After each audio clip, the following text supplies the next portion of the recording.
अजबे घटाना भैले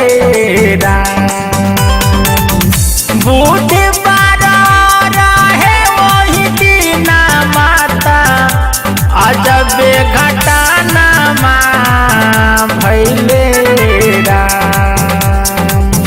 धामे वाली माई के मंदिरवा से माई के मुकुटा चोरी भैले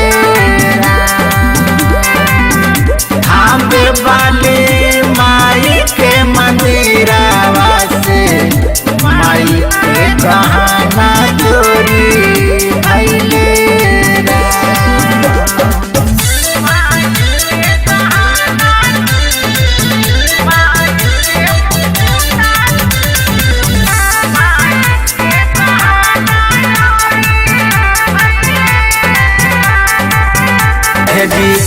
पापी मुदैया रहले लगले न डर माई के मंदिरावे से चोरी लिहल कर चोरी भैया पापी मुदैया रहले लगले न डर माई के मंदिरावे से चोरी लिहल कर धर्म के रहे न ज्ञान माता ऐसन घटाना कैले धामे वाली माई के मंदिरवा से माई के मुकुटा चोरी भैले धामे वाली माई के मंदिरवा से माई के गहना चोरी भैले।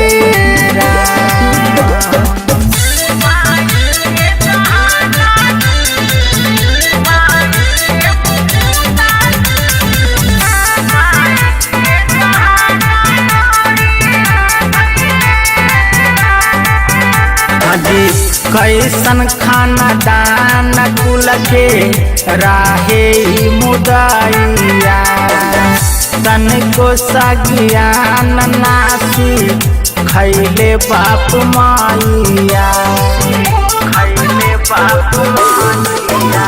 हाजी कैसन खाना दान कुल के राहे मुदैया तन को न सिखैले ज्ञान एकरा बाप माइया। दानव खाना दानव के कर चाल चलाना बाटे धामे वाली माई के मंदिरवा से माई के मुकुटा चोरी भैले धामे वाली